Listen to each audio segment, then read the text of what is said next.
What's going on, guys? This is Matt, and the idea of combining older productivity-centric computers with newer graphics cards to play games isn't that new of an idea. Ever since the launch of the GTX 750 Ti back in 2014, people have been slowly realizing that they can easily upgrade their older systems to play games instead of just completely scrapping them and building a new one.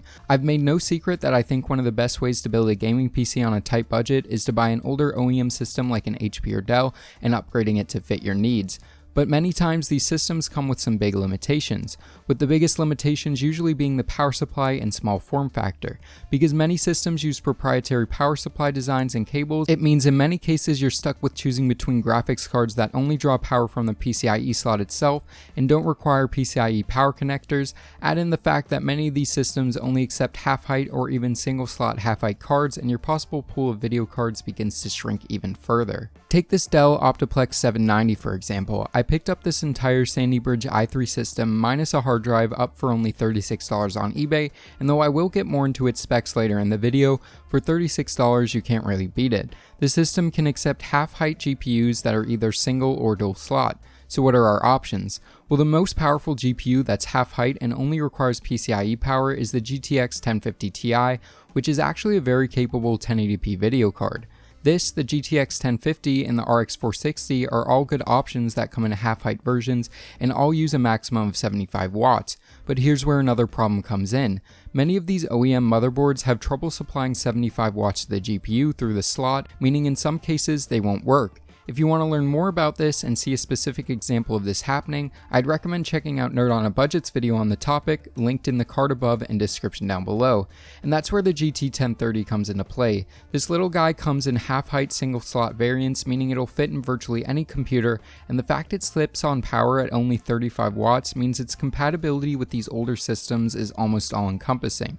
Though in the past, GT series video cards from Nvidia have proven to be almost useless for gaming, the new release of the GT 1030 boasts the ability to play all of the latest esports titles with ease. In today's video, I'll be combining this GT 1030, a video card that has an MSRP of only $70, with this $36 Dell Optiplex and a 250GB hard drive I picked up for only $10, to see if throwing a GT 1030 into one of these older OEM systems can provide a decent gaming experience, while keeping in mind the total cost of the system will only be $116. So what specs is this base system rocking, and how did I get it so cheap? Well, I purchased it off eBay after winning an auction for it. I watched listings for a few weeks, being patient and waiting for a deal to pop up.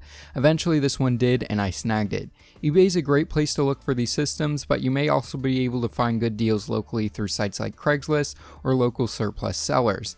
In terms of specifications, the Dell Optiplex 790 small form factor has an Intel Core i3-2100 at its heart, which is a dual-core 4-thread Sandy Bridge CPU. Though I normally go for the Sandy Bridge i5-2400 with these types of systems, this PC was too good of a deal to pass up.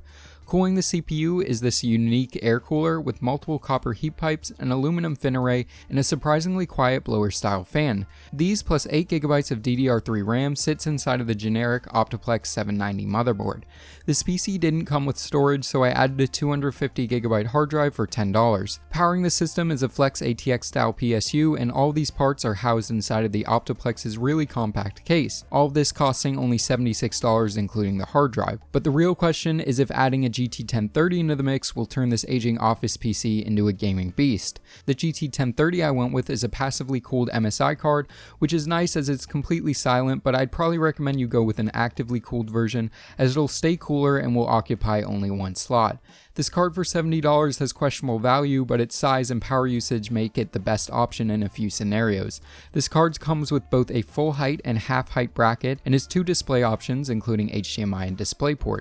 Sure, you could get a much more powerful GPU going the used route, but that's not the point of this video. The point of this video is to see if slapping this GT 1030 into this older PC can make it run games. Installation was stupidly simple. I just removed the side panel, popped open the PCIe slot, slotted the card into place, and closed the PCIe cover and side panel. Installing the hard drive was also easy as it uses a toolless method for mounting. Once everything was put together, I installed Windows 10 and used the included Windows 7 key on the outside of the case to activate it. At this point, I installed a bunch of games to test, and spoiler alert, this thing performs considerably better than I thought it would. The games I decided to test were CSGO, Rocket League, Overwatch, and GTA 5, which I thought was a good mix of games to represent games that people are playing the most with varying levels of system requirements.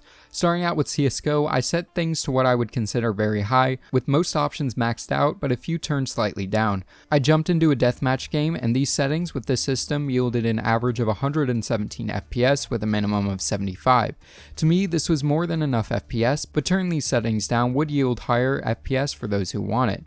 Moving on to Rocket League, the system performed worse than I expected. I played it at 1080p max settings, and it averaged below 60 FPS at 58 average with a low of 41. Moving on to Overwatch, I stuck with the settings it defaulted me to, which was at 1080p medium settings, and this to my surprise was very playable with an average of 54 FPS and a low of 34. Turning the settings to low probably would have yielded higher and more stable FPS, but I didn't feel at any disadvantage playing with the FPS I got. Finally, GTA 5, which I personally thought at 1080p was going to be unplayable, I was pleasantly surprised when I saw how well it run. The settings I used are on screen with most things set to high, which in GTA 5 is more like medium, and using the built-in benchmark tool, I saw an average of 44 FPS with a low of 25. During actual gameplay, the FPS stayed in the mid-40s even when driving, and it never dropped below 30. Overall, I was surprised how well this combination of the i3-2100 and GT 1030 handled all of these games. I think if you have a system like this lying around or wanting to get into PC gaming for as little money as possible, this may be a good solution for you. Just keep in mind you may have to stick to esports titles, as games like GTA 5 are definitely pushing the limits. Overall, I think the GT 1030 performed great, and in this scenario, I think it makes sense to get, but if you have the power to run an RX 460 or older GPU like an HD 7870, then that will suit you better for around the same price. So yeah guys, I think this wraps this video up. I hope you guys enjoyed it. If you did, make sure to give this video a big thumbs up, as well as consider subscribing for more PC and tech related content in the future. And as always, this is Matt from Tech by Matt, signing out.